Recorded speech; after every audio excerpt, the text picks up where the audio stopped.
Começa agora o Saber Direito Debate. Hoje nós vamos conversar com a professora Flávia Bahia. Na verdade, Flávia Bahia Martins.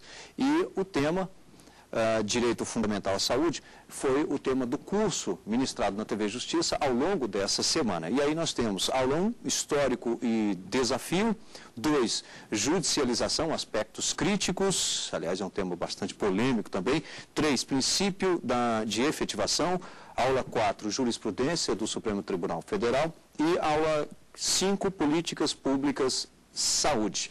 Bem, professora Flávia Bahia Martins, aliás, uma das coisas que me chamou aqui chamou a atenção é justamente o nome, né? Flávia Bahia Martins. E você, baiana? Baiana, o próprio nome, né? Pois é, agora é um fato curioso, é Bahia no sentido aí, é um nome artístico de professora ou é mesmo sobrenome? É o nome de nascimento. Eu moro no Rio há 10 anos, mas nasci em Salvador, fiz faculdade de Direito em Salvador, e aí, né, por coisas da vida, encantei no Rio de Janeiro e lá estou. Muita gente se encanta, é bem verdade. Mas o início, então, a sua formação foi mesmo na Bahia, em Salvador? Em Salvador. E fiz o meu mestrado no Rio de Janeiro, na PUC do Rio. E o que te levou ao Rio de Janeiro? Bem, foi um fato pessoal, sim, mas eu acabei me encantando pela sala de aula. Eu comecei a trabalhar para poder complementar, né, os custos, né, mensais de ficar no Rio de Janeiro. E foi como eu disse em algumas oportunidades da minha vida, foi um encontro feliz, um encontro do homem com seu destino, né? Já era algo assim determinado na sua vida, carreira? Predestinado. E a escolha do direito também já era algo já fixo na sim, sua... eu sempre tive muita preocupação com fazer justiça ou tentar passar a noção de justiça para as pessoas diante das desigualdades sociais. E essa era uma vontade desde pequena. Então, nunca fiz outra coisa, outro vestibular. O direito sempre foi uma certeza na minha vida. Não da aula. Da aula veio por acaso, veio em uma necessidade, se tornou hoje a minha vida, né? A razão de ser de tudo. E, atualmente, advoga também ou não? Advogo pouco. Eu dou aula de direito constitucional e de direitos humanos também. Isso ocupa boa parte dos dias, não dá tempo para advogar. Em qual instituição, além de aqui na TV Justiça? Sim. O Complexo de Ensino, Renato Saraiva, é aula online, não é? E presencial, eu dou aula em algumas instituições lá no Rio. E aí, como exemplos, a Escola de Magistratura do Estado do Rio de Janeiro, a Associação do Ministério Público, a AMPERJ, a Fundação Getúlio Vargas, o CEPAD, o Curso Iures, são vários, né? Mas online é o Complexo de Ensino Renato Saraiva. Eu brinquei aqui com relação, além de aqui na TV Justiça, em função justamente do curso de Direito Fundamental à Saúde, que você ministrou ao longo da semana na TV Justiça, e de fato é um tema bastante polêmico, né, esse? Exatamente. Eu digo que é um tema que desperta interesse da comunidade acadêmica, que desperta interesse para quem vai fazer concurso público, porque é um tema que vem sendo explorado pelas bancas de diversas carreiras, mas é, acima de tudo, um tema social. É um tema de cidadania, do cidadão conhecer dos seus direitos, lutar pela efetivação. E a polêmica gira em torno do controle judicial, né? É possível, não é possível, há limites. E foi sobre isso que nós trabalhamos aqui no Saber Direito. Aliás, até antes mesmo de entrar nesse assunto em especial, o que você diria, e aí nesse contexto, a saúde no Brasil vai mal mesmo assim? E aí eu estou pedindo uma opinião, veja bem, não é alguém ligado à área da saúde, mas o direito à saúde. Então, talvez minha pergunta seja pertinente nesse caso, né? Não estou perguntando a um médico, mas a uma advogada que trabalha nessa área. RIMAC, nós temos leis excelentes. A Constituição é uma obra-prima na seara da saúde. Ela defende saúde em vários dispositivos expressos e implícitos. Nós temos a lei do SUS, que é referência nacional e internacional, a lei 8080 de 90. Mas nós formalizamos direitos, nós conseguimos chegar a um patamar de excelência no que tange a cidadania formal. Mas o desafio da atualidade é efetivá-los, né? Porque a lei do SUS, apesar de ser excelente, funciona bem aquém, né, do que a sociedade precisa e espera. E a Constituição, primeiro que não é conhecida por todos, né, e é descumprida no dia a dia. Então, nós temos hoje uma cidadania formal, uma afirmação teórica dos direitos, como nunca tivemos na história do país, isso é um avanço, mas no sentido de efetivação do dia a dia da saúde, realmente está, né, bem aquém do que a sociedade precisa. E o reflexo disso são as demandas judiciais, que cada dia mais, né, assolam, né, o país e trazem a questão da controvérsia, se o juiz pode ou não pode atuar nessa seara das políticas públicas. Na verdade, nós temos uma crescente busca pelo judiciário, talvez aí por alguns fatores que não ficam assim tão difíceis de imaginar. Por exemplo, o próprio conhecimento do cidadão aos seus direitos. Talvez esse já seja um ponto a considerar. Né? O segundo, talvez a própria necessidade. Aliás, esse talvez seria o primeiro, a própria necessidade em função de um problema de saúde ter que tratá-lo. E aí, nesse caso, por meio da justiça. Quais os outros que você consideraria, então, nessa escala aí de por que, então, esse aumento na demanda? Eu creio que a inefetividade dos direitos sociais, somado a uma atuação mais efetiva do Poder Judiciário, por exemplo, o Supremo, né? É um Supremo diferente de 10 anos para cá. É um Supremo que enfrenta mais as questões políticas, que não se omite, um Supremo mais aberto às soluções. Eu acho que, teoricamente, inclusive, muito mais consciente do papel da Constituição na transformação social. Então, eu creio que essas demandas elas venham também aumentado por uma atuação judicial, principalmente da Corte Constitucional, mais efetiva. Acho que é também um fator a explicar, né, as demandas judiciais cada vez mais frequentes. O papel também, eu acredito, do Ministério Público também deve ter alavancado isso, né? A Defensoria Pública, o Ministério Público, eu creio que são instituições também essenciais, não é, na defesa da cidadania. Agora, tem algo que a gente não pode deixar de lembrar. O judiciário não é acessado por pessoas necessariamente suficientes. O morador de rua não conhece a Constituição, aquele que não tem trabalho, que não tem educação, também não a conhece. Então, essas demandas judiciais, nem sempre, elas partem do hipossuficiente, considerado aquele mais carente economicamente. Que é um dos pré-requisitos. É um dos pré-requisitos, muito embora eu costume dizer que critério de hipossuficiência ele vai variar bastante, porque os medicamentos eles têm altíssimo custo. Aliás, professora Flávia, desculpa até interromper, mas esse é um assunto que eu até gostaria de deixar para daqui a pouquinho, porque nós vamos fazer agora um rápido intervalo, e é de fato um assunto que também gera muita discussão em cima dele e que eu gostaria de te ouvir melhor. Tá bom? Lembro que você pode participar do programa enviando a sua sugestão para o saberdireito@stf.jus.br. Esse é o nosso endereço eletrônico. E lembro também que você pode assistir ao programa no YouTube, que é o canal da TV Justiça na internet, www.youtube.com/saberdireito-debate. É um rápido intervalo e em seguida estaremos de volta. Até já.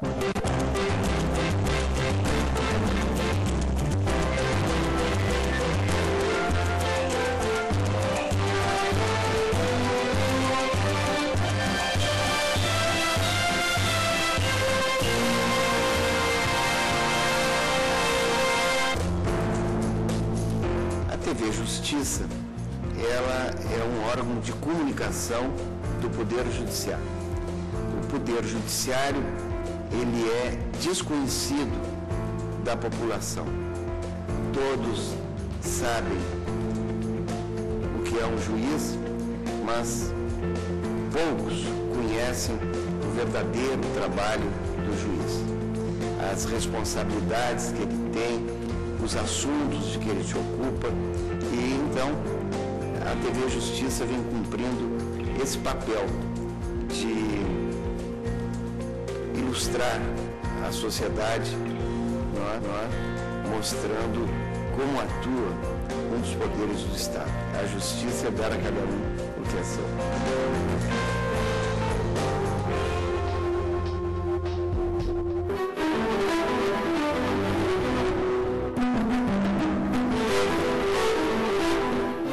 Sou brasileiro e bem brasileiro. Na minha música deixo cantar os rios e os mares deste grande Brasil.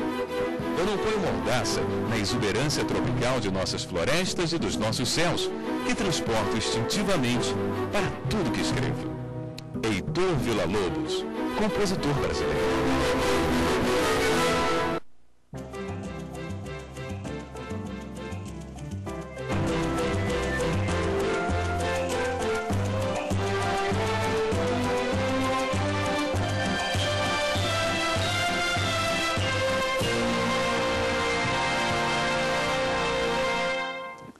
Estamos de volta com o Saber Direito Debate. Hoje eu tenho a honra de conversar com a professora Flávia Bahia, ela que ao longo desta semana ministrou um curso sobre Direito Fundamental à Saúde. Finalzinho do bloco anterior, né, professora Flávia, nós já iniciávamos, aliás, você iniciava aí uma explicação sobre justamente essa judicialização, e aí talvez ainda algumas pessoas que não têm tanto acesso à informação para poderem assim acessar, e que talvez esses, não diria excluídos, né, mas talvez um pouco à parte, enquanto que outros teriam sim uma participação mais efetiva.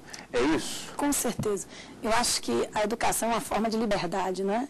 E liberdade em todos os sentidos. Quem mais se informa, quem mais estuda, tem, obviamente, um conhecimento maior dos seus direitos. Então, boa parte dessas demandas judiciais, dessa alta conta de demandas que a gente destacou ao longo da semana, vem também da população mais consciente e não considerada hipossuficiente naquele sentido mais primário da expressão. Muito embora eu tenha destacado que o conceito de hipossuficiente tem que variar bastante, porque as demandas envolvem medicamentos, às vezes, de altíssimo custo.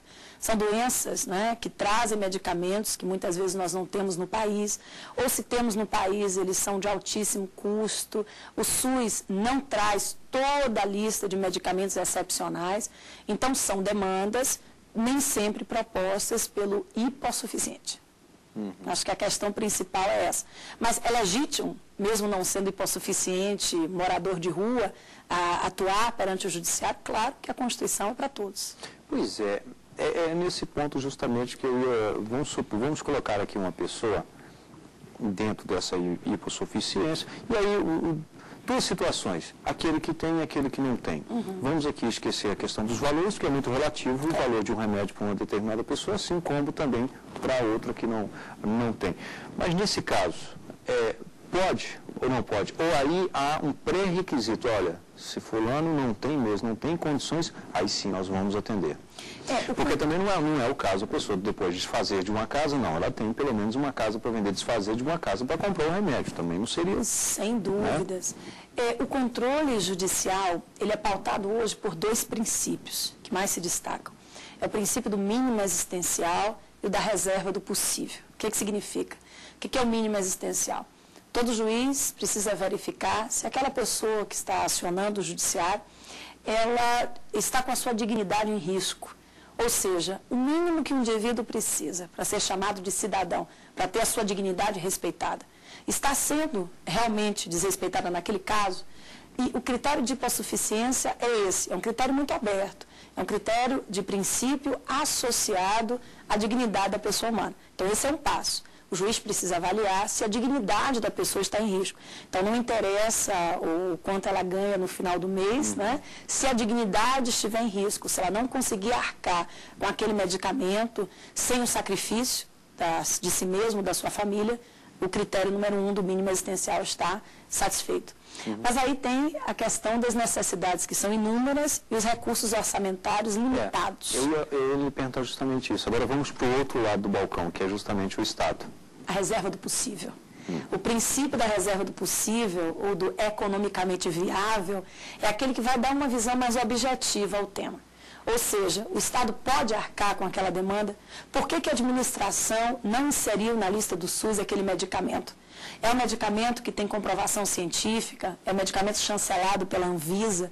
Tudo isso precisa ser analisado, porque a demanda judicial, a determinação judicial, desorganiza a administração pública também. Então, é o outro lado da moeda.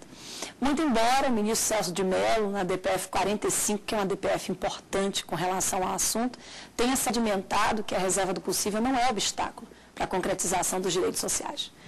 O Estado precisa comprovar objetivamente por que não conseguiu cumprir aquela demanda na questão administrativa, por que o medicamento não está na lista do SUS, e se houver a comprovação do mínimo existencial e a comprovação de que o Estado pode custear a demanda, as decisões judiciais têm sido favoráveis à sua implementação. Pois é, às vezes fica uma pergunta que e talvez aí para o cidadão que não tenha tanto acesso a essa informação, fica.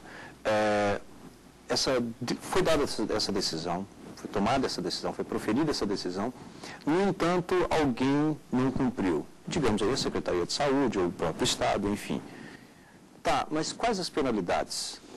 Porque muito se fala assim, mas eu não vi nenhum prefeito na cadeia, nenhum secretário de saúde preso nem meio-dia, o Estado, se pagar uma multa, uma multa, como é que vai ser isso? Esse talvez seja também um tema controvertido, não é?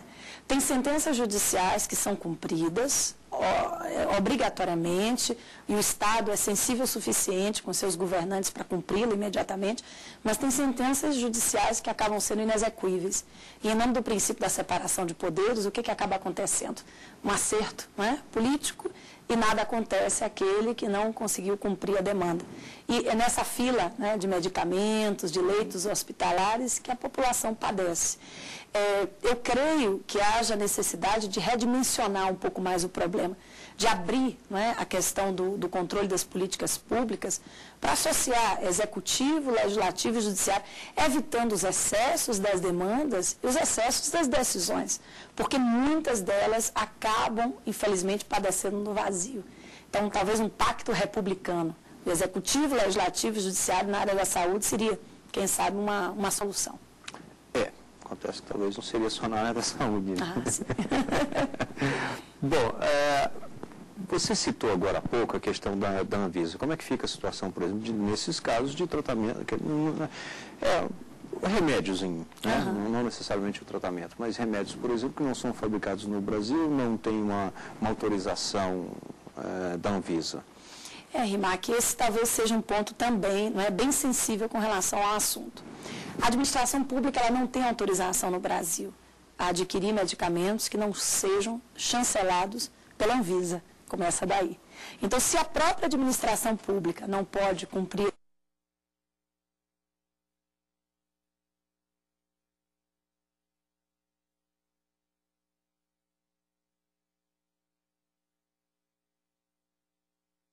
ao mesmo tempo, existem outros órgãos de fiscalização internacional, né, de tutela dos medicamentos.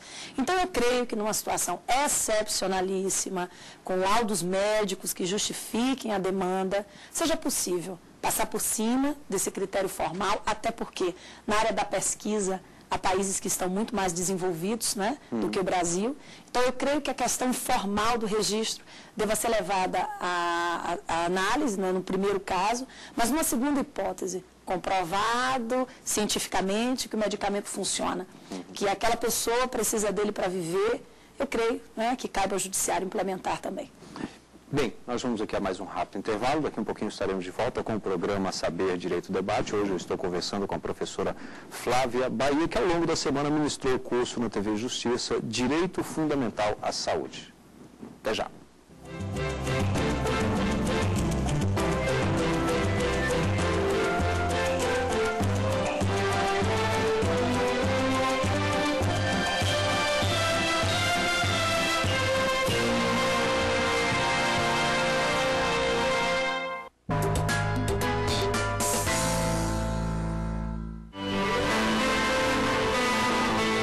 Desta semana destaca as consequências de uma decisão da Anvisa que proíbe a venda de remédios inibidores de apetite.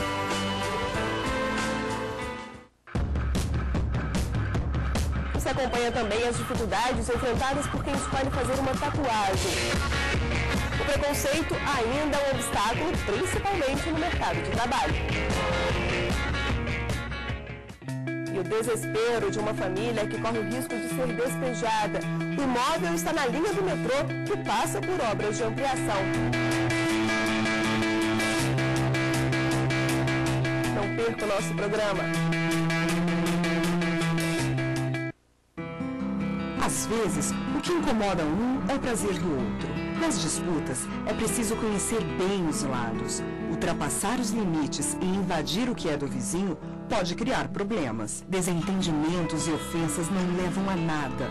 O diálogo resolve mais rápido qualquer impasse. Mais fácil, mais rápida, mais eficiente. Conciliação. Melhor conversar que viver brigando. CNJ. Compromisso com a Justiça do Brasil.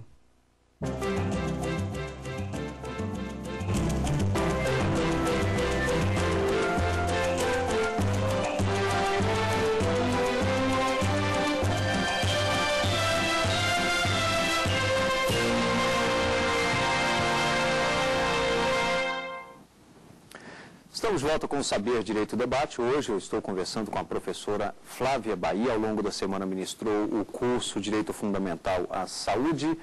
Lembro que você pode participar do programa enviando a sua sugestão para o saberdireito@stf.jus.br. Esse é o nosso endereço eletrônico. Professora Flávia, muitas vezes quando a gente pega ali a Constituição, e aí a gente sempre depara com aquela palavrinha, né? Todos têm direito à saúde, tal. Bom, quando alguém tem direito, a gente já pensa que alguém também tem uma obrigação. Sem dúvida. O problema é que às vezes vem ali, é dever do Estado, e às vezes esse dever fica meio ali, talvez no português com um sentido assim, tá, mas é um dever ou tem obrigação mesmo? E aí, nesses casos em especial com a saúde, não é nisso que muitas vezes o próprio juiz, embasado nesse direito e nesse dever, é que ele vai dar uma decisão de autorizar ou de determinar, aliás, que o Estado forneça aquele medicamento ou até mesmo aquele medicamento. Ocorre que eu já conversei com alguns juízes e eles dizem, não, eu não tenho capacidade técnica, conhecimento nenhum na medicina para determinar que aquele remédio vá realmente. Por outro lado, eu já tive, conhecimento de juízes que aí não.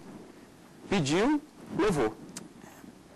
Esse não é um outro ponto a ser estudado antes mesmo de talvez ser discutida essa questão da interferência dos poderes?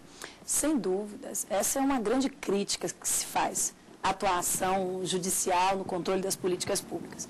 Mas eu acho que a gente tem pelo menos um caminho de solução. Realmente o juiz não é formado em regra em ciências médicas, tem doutorado em biodireito. Mas existem profissionais capacitados. Para fornecer uma S, talvez tudo bem, mas não é o caso. Né? Com certeza, são medicamentos de altíssima idade. Mas eu acredito que a gente tenha pelo menos um caminho para resolver. Os laudos médicos, de profissionais do próprio Estado, pesquisadores que podem apoiar as decisões. O juiz concedeu o medicamento para ter uma noite tranquila de sono, né? Porque todos nós temos um pouco de culpa, então é uma forma rápida de resolver essa questão e dar justiça social na caneta, né? Eu acho que o pediu, levou, como você bem citou, ele é desnecessário dentro de uma série de mecanismos de limitação a essa atuação que nós temos. E acho que o profissional médico ele precisa lastrear. Quem aciona a justiça precisa vir, né, com um arsenal de informações médicas, técnicas, que gozem de alguma presunção de veracidade, né, com profissionais capacitados, porque o juiz não tem condições de sozinho analisar o tema. E aí sim, vem o problema da microjustiça e da macrojustiça. Outra crítica. Ou seja, o juiz vai determinar a justiça para um e como fica a coletividade. Que a justiça de um seja uma justiça bem feita, não é? Bem fundamentada, porque é lá que reside a legitimidade da atuação do judiciário. Legitimando, fundamentando a sua decisão. E eu acho que um dos pré-requisitos é o fundamento por meio de uma decisão consistente, embasada em um laudo técnico sobre o assunto. Eu imagino que muitos juízes, e aí, como você diz, ele dormir tranquilo, pelo menos até o dia seguinte ou a semana seguinte, porque no caso de um medicamento, talvez dê para esperar 1, 2 dias, mas e, por exemplo, um tratamento, uma UTI? Tem as situações de cautela, né? Ou seja, em direito a gente fala do fumus boniuris e do periculum in mora, que são os requisitos de urgência. Né? Há uma fumaça do bom direito, há um histórico em que a pessoa comprova que realmente é doente, que já se sujeitou a um tratamento, ou seja, há formas e formas de comprovar. E se restar comprovado nos autos que realmente, se não se operar, se não receber o medicamento, se não receber a prótese, haverá um falecimento, eu acho, Rimac, que a única e verdadeira razão de ser do Estado é defender o indivíduo. Então, particularmente, que se determine o cumprimento da demanda, ainda que haja a possibilidade do risco do engano. Quando, recentemente, agora eu não sei precisar nem o estado nem a situação, mas houve uma determinação por parte de um juiz da construção de um hospital. É complicado, né? Os custos, os gastos, o planejamento administrativo, mas sempre depende da situação. Por exemplo, tem um caso também que já ocorreu há um tempo atrás, de um prefeito em um município onde não havia posto de saúde, que determinou verba pública para construir um salão de belezas para as moças do local, né? Até muito bem-vindo, mas dentro de um município que tivesse o mínimo, né, de direitos fundamentais respeitados. Então, o judiciário impediu a construção do salão de beleza justamente porque existem prioridades que precisam ser cumpridas. Então, a gente precisa analisar, né? É um hospital que não existe no estado, no município, foi destinada verba orçamentária, que é outra questão bem sensível com relação ao tema. Eu, particularmente, acho que bem fundamentado, a Constituição dá. Ela dá a possibilidade desse tipo de decisão. Agora, dando a possibilidade do Estado também justificar-se, né? Se defender, no caso. Bem, vamos aqui às indicações de literatura da professora Flávia Bahia. Eu queria começar, inclusive, com esse. Esse eu sou suspeito Direito para falar. Constitucional. Ah, é? Por quê? É porque esse foi eu que fiz, né? Tá à vista, né? A capa é bonita, né? É o coração do ordenamento jurídico, que é assim que realmente eu penso a nossa Constituição. Mas o conteúdo eu não posso falar, porque fui eu realmente que fiz, eu sou suspeita. Mas é um livro que está sendo comentado como didático, com palavras objetivas. É um livro para concurso. Eu trabalho com concurso público no meu dia a dia e pensei nos meus alunos. Esse está mais, então, voltado aos concurseiros. Exatamente. Tá certo. Mais um outro aqui, que direitos fundamentais, orçamento e reserva do possível. Está dentro desse tema que nós estamos aqui conversando.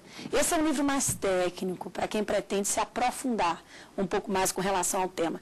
Quem vai fazer uma dissertação de mestrado, quem está terminando um doutorado, ou até mesmo, né, a graduação com a dissertação final.